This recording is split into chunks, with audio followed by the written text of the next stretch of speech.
Well, hello, General Hospital Daily Recap fans.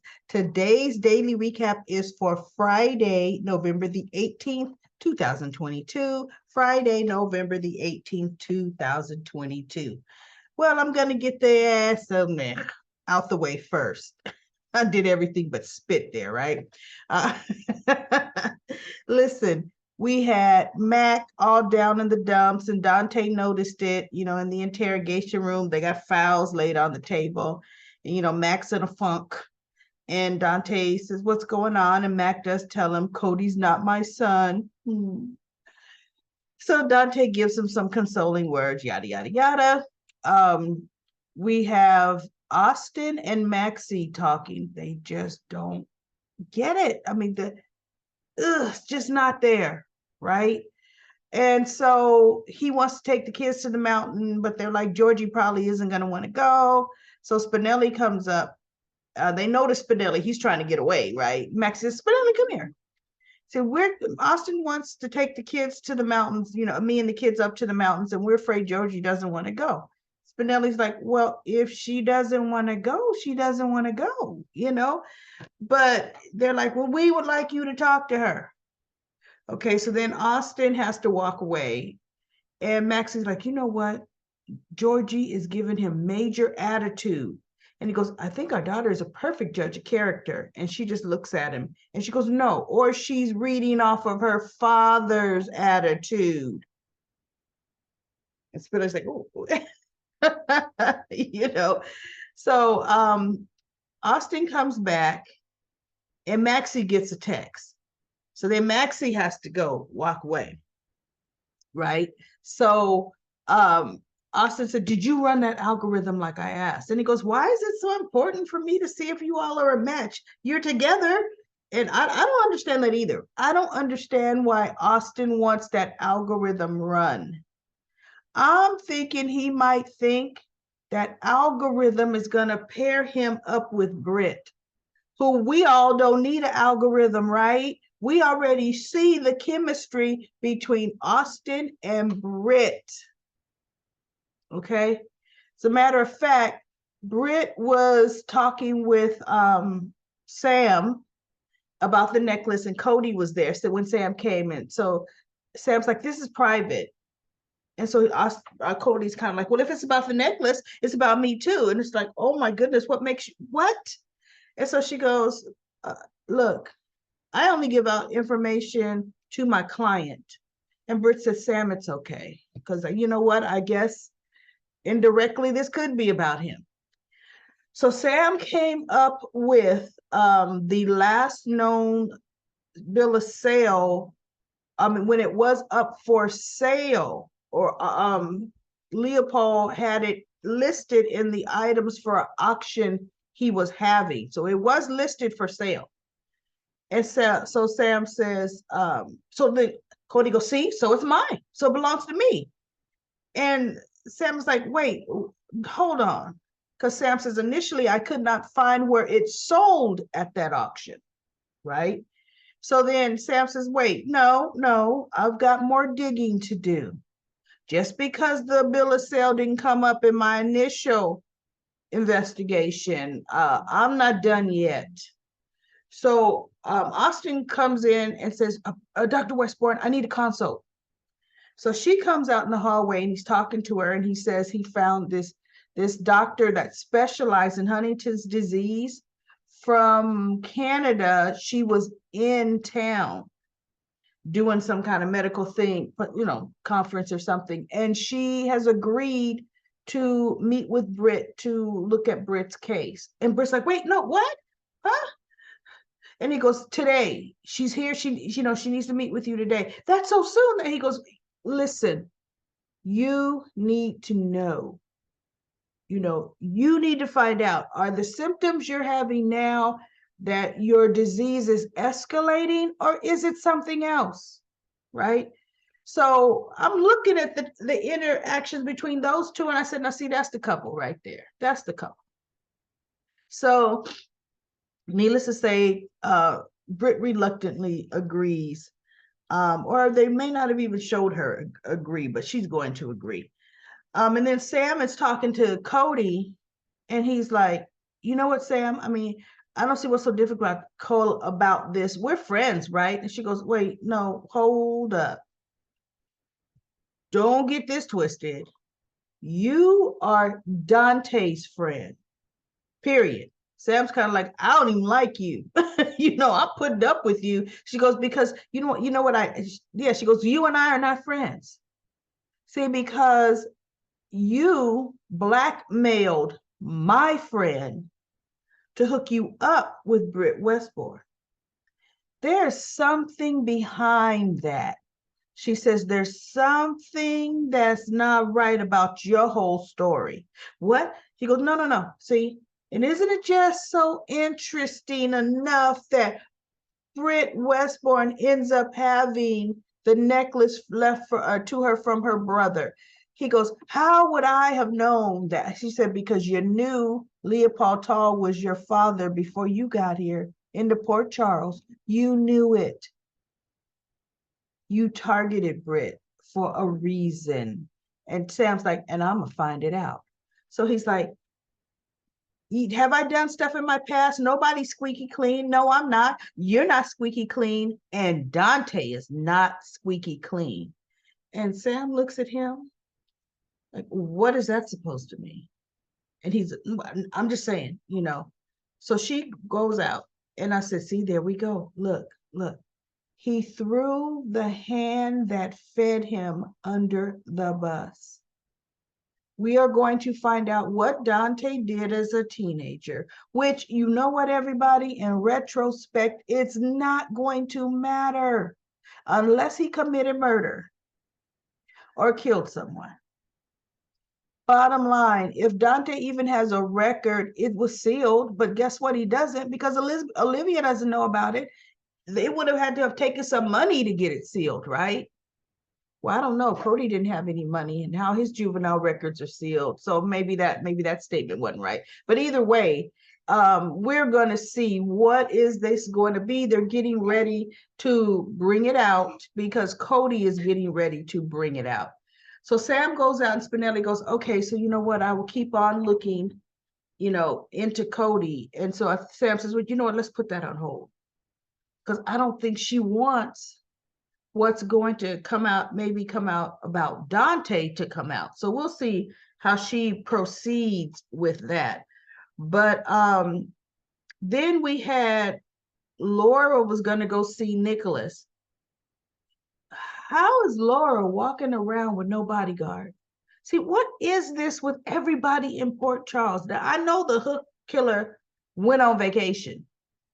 The writers decided to drop that ball like there's no tomorrow, and that was ridiculous. See, they had us going. It was like back to back every other day, every 3 days something was happening. Now it's been 3 weeks or more?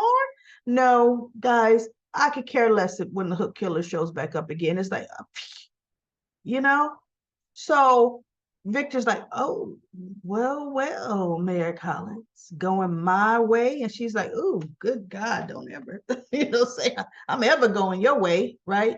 So they do their own little tit for tat that they always do. And Laura's like, I'm going to put my family back together that you let fall apart, and then once that's done, I'm coming after you. And it's so interesting how Victor honestly finds Laura as a threat to him. That is so interesting. With all of his resources, even though she's the mayor, but obviously, look, she can't do too much. She couldn't get her friend Anna off, right? So my whole thing is her grandson's in jail, mayor.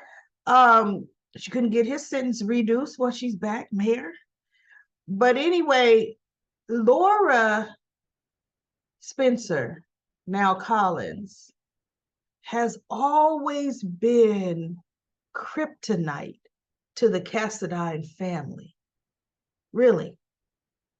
Laura has always been that undoing, Luke and Laura, to the Cassadines. And I think that's what Victor is afraid of. He doesn't underestimate her cunningness, and for just some reason, the Spencers have always won over the Cassadines. So he's very cautious. So anyway, Laura ends up walking away from him like, I am hardly getting on a launch with you. She said, you probably have a cement life jacket on that launch waiting for me. No, thank you. And she walks away, right? So now we also have, and this is what was cute to me. No. Am I going to go there? Should I go? Okay, I'm going here first because they were cute to me. Of course, Valentine ditches the feds who's tailing him like a hot potato because he's skilled. Valentine, I just love Valentine Cassadine, even though he's a bad guy. Semi, right? Him and Anna make such a perfect couple. Look at them. He comes to see her. She goes, what are you doing here? And he's like, look, we got to get you out of the country. The feds are onto you. And they're coming, they're gonna find you, they're coming today, right? So they start kissing and getting ready to make out, right? No, this is before she opens the door to him. She has her gun out, she's ready. Anna is something else, got the gun in the picture, and they're getting ready to kiss, right? So he does talk her into, she has her see reason that, no, you have to go. We can't delay, not even tomorrow. You need to go today. So he goes, your ride will be here within the hour. So of course they have time for a quickie on the couch, and they're going to miss each other, yada, yada, yada. And, we leave them there, they're making out.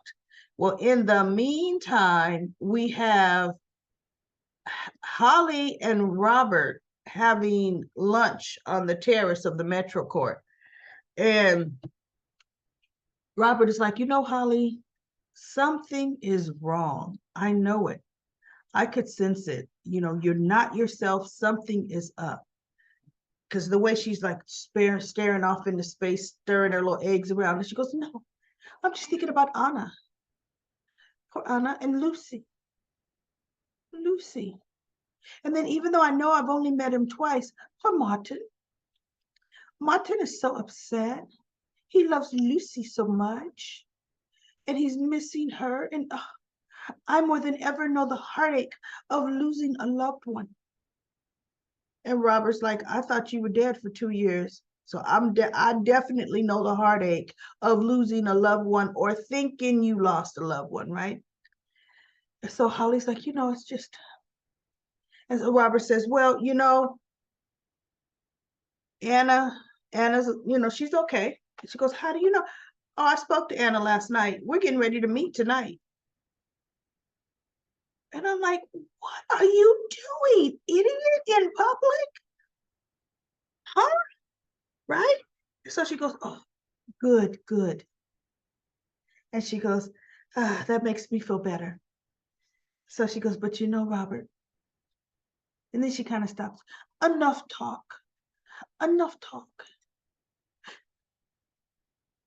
Leans it. Oh, this kiss is supposed to knock his socks off. And guess what? He's acting like it knocked his socks off. Like he's never been kissed in his life before. Okay? Eyes closed even after the kiss. Like, did that just happen? Robert, you idiot. So and then Holly's smiling like, yeah, I got that magic touch. I got the magic touch.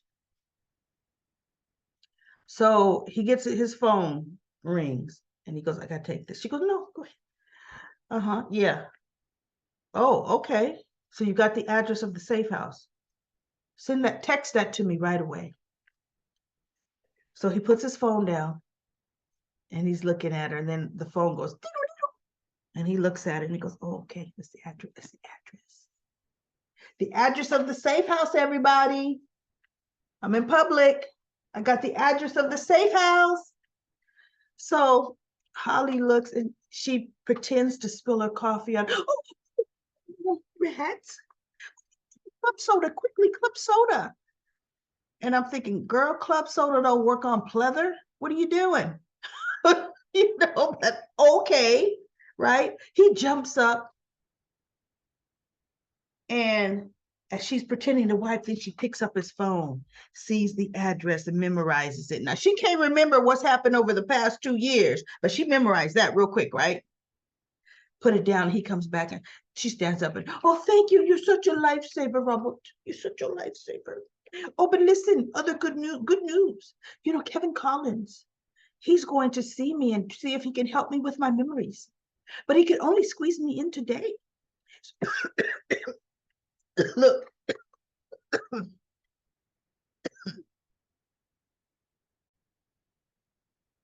look, me trying to do that accent really jacked me up. So anyway, so I'm not gonna be in Holly's accent anymore. But no, my allergies are acting up this time of the year. My goodness. So anyway, um, she says, so I have to go. So she leaves. And of course, she immediately calls Victor when she's out of earshot. We need to meet. So they meet on the dock, Pier 55. Why Pier 55 doesn't have cameras on it right now, I don't know. But Pier 55, they're sitting there meeting. And she says, I have the address of Anna's safe house. And so she gives it to him. He goes, I thought you'd have been a little more reluctant. She's like, I just want this over with. And so he's like, shh. So he gets a text and he tells her, you know what? Change the plans. You're going to have to do the anonymous tip on the safe house because I got to take care of this. And you know what? This is probably going to be your next assignment. And she's sitting there looking like, oh, no. So we're in suspense. Now we have Laura at the police PCPD and the FBI agent, whatever, what is his name? Whitten. The agent Whitten is actually disrespectful kind of to her, a little veiled FBI threats. And so she goes, you know, she pretty much answers him back and lets him know, who do you think you're talking to? Because you're talking to the mayor and you're going to address me. She snapped him into check. And he goes, no, I wasn't threatening. I mean, she goes, you know, like you're good to remember who you're speaking to. So he gets a phone call. Laura walks away and he goes, great, great, great. All right, what's that address again? So he goes into the interrogation room where Mac and Dante were talking. And he says, we have the address of the safe house that Anna Devane is in. And I want you, Commissioner Scorpio, and you, Detective Falconeri, to accompany us. So they're like, oh, good God. So he was rushing out and they're like, here we go. Let's hope, you know. So they get there on the scene and Valentine and Anna are now redressed. And thank goodness, right? So we're on the edge of our seat because Anna had come down the stairs with her bag and they both hear something. And now, shot outside, we've got the FBI and the PCPD outside the house. And Dante looks at Mac and he goes, oh my God, here we go. And Mac said, let's hope all of us come out of this alive, right? So Valentine is kind of reaching for the doorknob and the police got the little Bataram, the little mobile Bataram getting ready to barge in the door. And I'm thinking, oh my goodness. So they barge in the door and guess what? Wrong address. Oh, nuts. And at the same time, Valentine opens the door and he tells her, your ride is here. I was so happy. Okay. I was so happy. So he opens the door, she walks out, and he's like, look, once we get you safe, clear your name, you're coming back to us, to the people you love who love you. And so she gives him a hug and walks out, but then she runs back in and gives him this kiss. And oh, so that was a little farewell for them for now, right? I bet you Anna's getting ready to take a little vacation for the holidays. Although this is shot 2 months before, so she's probably just taking a little vacation. So then that let me know, okay, it was a setup. So Robert shows up on Pier 55, sits next to Holly, and he looks at her and he says, "You have some explaining to do." See, she took the bait and she did exactly what he didn't want her to do. She's working for Victor. And now Robert knows it. So it's not looking too good for Holly. Cover is blown, right? Excellent, excellent. So Robert wasn't as bumfully stupid as I thought he was, or he was acting, okay? So let's go to Comic Corner, Comic Corner. I don't know if I'm going to do all of the comments because my throat is a little funny right this second, but that's okay. We will try to talk through as much as I could talk through. We have Eduardo says, "Hey, daily recap lady. A little while ago I said," so he must be commenting on something that I maybe said or asked a question from Friday. And then he says, "Once one comes back, the others will follow. Holly, Laura, and then next on the list is the original Nicholas." Oh my goodness. Wait, are you talking about the second original Nicholas or Christopher? Goodness, I know his name like the back of my hand. Anyway, whatever. Christopher, the original Nicholas that grew up, as a teenager on the show. Christopher Nicholas. Oh, it'll come to me later. Okay, so now we have Steve says they're making Esme human because they're going to redeem her. Everybody can be redeemed unless your last name is Cassadine or Faison. Steve says, "Do you think Esme's nanny Maggie, who everybody forgot about, will ever come? She has to be the hook killer and Esme's real mom. Why Esme would build her up as someone important." I don't know about being a real mom, hopefully, but I think that she is coming. If she's not here, they may do the hook killer on her because she's been monitoring everything. And I would guess 100%. See, Esme did not lose her memory when she was recuperating in Canada at that hospital. She was absolutely probably in contact with her nanny. And her nanny may have even come and been, sat at her bedside vigil, and her nanny could have arrived in Port Charles to do the deed, to get revenge on me and mine, right? So it could be the nanny. Lisa says the only reason Dex is where he is because Jocelyn wanted to play nurse with him. Sonny should have Dex being cared for by the mob doctor. Sonny should see Nina for who she is. Sonny will believe whatever Nina dishes out to him until he gets tired of her gossipy lies between him and Michael and Carly. When she becomes violent, because Carly has moved on. Well, Nina, really, what's she going to have? Carly has moved on. Now we're going to try to get involved with Carly and Drew's relationship. See, Nina don't know when to quit. Lisa says the powers that be are watching Robert and anyone that might help Anna right now. Holly set Anna up and is acting weird in front of Laura and Robert. Holly remembered shooting Lucy. I believe Lucy is alive too. I don't like Holly's character. It's nothing like I thought it would be from what I read about Holly. Okay, this is nothing like Holly from the past would have ever act like. This is not it whatsoever. Okay, They should have made this somebody else, but then Robert wouldn't have been distracted, right? Lisa says, Gladys saying that their fellow investors had deception. I know. Miss Wu knows that Sunny cares for Sasha a lot. Stupid move on Miss Wu's part. Very stupid to move in on Gladys's part.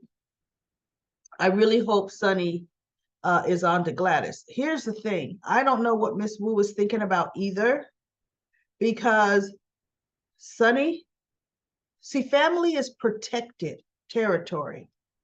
Sasha and Gladys are Sunny's family. And Selena Wu knows that. She is going to have a reckoning if she takes all of Sasha's money, or even swindle stock out of Gladys. Sunny will personally take vengeance on that, seriously. So I don't know where we was going with that. Okay, and then we have a new commenter, H. Gives quite a bit of a long comment, so if you want to read it, everybody go on and read it. He did a really, or H, they did a really good job. They feel like Victor and Wu might be partners. They know Victor wants the Ice Princess piece, and Wu wants a hold of deception. Let's say hypothetically that Victor wanted Lucy taken out and Wu wanted to take over deception. I mean, yeah, there's a hypothetical story there, but let's understand this. Wu is one of the major stockholders in deception. Lucy is presumed dead, but she hasn't been legally declared dead. Otherwise, Lucy's stock will go up for grabs, and I can tell you who's going to grab it. It's going to be Wu. So, but you know what? Stock in what? Deception was not a cookie cutter standalone company. Deception is the brainchild of Lucy, Maxie, and Sasha. But see, Sasha was the byproduct. She really was just the model. Maxie and Lucy. Without either of those two, the stock is already plummeting. So Ms. Wu has got a major stock in a bunch of nothing right now, you know, and then they give their synopsis on, you know, there's going to be real trouble if Gladys is swindled out of her money. You know, like I said, they may try to make her win one time and then they're going to come back and do the okey doke. That's what she's going to tell Cody to do. Miss Wu was blackmailing Britt about her last job she did with Faison. I can't believe Spinelli and Maxie aren't together. They are such a cool couple. Well, they do bounce off of each other very, very well. We have Ron says Gladys needs to chill before her mouth takes her somewhere she doesn't want to go. And she's just trying to all her bragging to get her 15 minutes of fame. Gladys is going to start bragging about a bunch of money to the wrong person. And guess what? The wrong person was Selena Wu, which is, oh my goodness, trouble. And then we have Namadik says, I think Esme is tricking us into thinking she's actually pregnant, but she's not. I think we witnessed just how nuts Esme is. Oh, when she felt the baby kicking, she may actually be starting to believe her own lies. The reason why I think Esme is really pregnant, that's the way they do things in soap opera land. Remember, Sunny was going to absolutely have Ava eliminated, period, until she turned up pregnant. Sunny was going to have Claudia Zaccara killed until she came up pregnant with his child. That's usually the stopgap in soap operas, is a woman being pregnant with that man's child. So we'll wait till the baby's born and then deal with her. And then LaShanta says Selena is blackmailing Britt for what she did with Faison on the Run. Yes. She wanted Brad to work for her, and Britt wanted her to work in the lab. Gladys is a duck. She's going to spend all of Sasha's money in a poker game. And then Nasty Nina is in everybody's business. And if she, I'm going to see if she peeps that. Peeps what? Victor's going to hold Luke. He's holding Luke or Ethan. I know. Yeah. And or both. You know, everyone forgets while Carly was running Sonny's business, Britt was one of her men besides Jason. Yeah, Britt was doing a whole lot for Carly. I mean, he made things happen. As a matter of fact, it was Britt, because Jason was on the run. It was Britt that made sure Silas's shipment on the boat in the ocean got all blown up, and Britt and her were like this, and they did a great job. They're friends, and Sonny is mad. He want to know. He's mad because he want to know. It's not his business. Nina can't wait to be messy. No, she can't. And they're saying how Cindy says the one who attacked Nicholas was not Holly because of the chin. We got to really see that chin, and that was completely different, but yet we never saw the face or partial face on the hook killer before, right? And then Sinister saying, yes, momentum is being lost with them not going back to the hook storyline. And she also says she thinks Dante and Sam together is a mistake, only because of the biological siblings their parents kind of have between them, all mixed matched up, right? And then we have then she says Leo's one day is going to be able to say that, oh, my brother, wait, what did she say about Leo? Leo's about Dante and Sam. Yeah, that's true. Leo be able to say my brother, and then Sam is his niece or cousin, because Julian, no, that's his sister. So Dante is his brother by Olivia, Sam is his sister by Julian. So his brother and sister are dating. That is kind of funny. It doesn't even sound right. But they absolutely, there's no blood between them. So it is okay. All right. And then Sherry says Sonny will start a war with Miss Lou over Sasha. Yes, he will. Carly, I read in some comment that Carly came on to Britt when Sonny was gone. Britt wasn't having it. I don't know about that. If she did, she was drunk. I mean, I honestly do not know about that. And then Anariana says Elizabeth faked a good fake out on Esme. Yep. I can see Esme and Nicholas together in the future. Oh my God, I don't even want to see Nick. Ugh. That just will not set well with me at all. In a relationship in soap land, it has started. Yeah, they do start on opposites, but I don't know. That age difference is way too much. And Nicholas is selfish as it is. And with Esme and her whole self-destructiveness, I don't see that at all. I mean, that's just too much.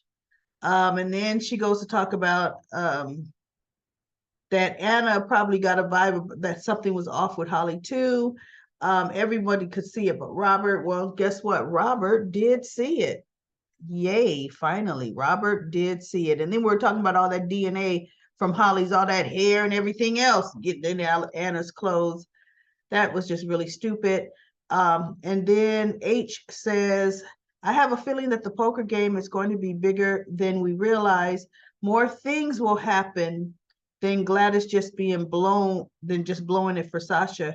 We're going to see a more evil side of Brad. You think so? I don't know. Does Brad even have an evil side now that he's working for Aunt Selena? Yeah, it would be interesting. I just don't know. All I will say is it was interesting when he said to Britt, I'm not as brave as I appear. Draw your own conclusions. Yeah, Brad has always been a scaredy cat. So that's the conclusion I draw. That ain't changed. And then Sandy says, Liz covering for Nicholas is crazy. She's letting Nick get her messed up in his stupid plans, and Gladys is headed for trouble with Miss Wu and Sasha's money. I'm glad they revealed Holly shot Lucy. Me too, me too. That's all the comments on Comic Corners, everybody. I will be back on Monday with Monday's episode of General Hospital.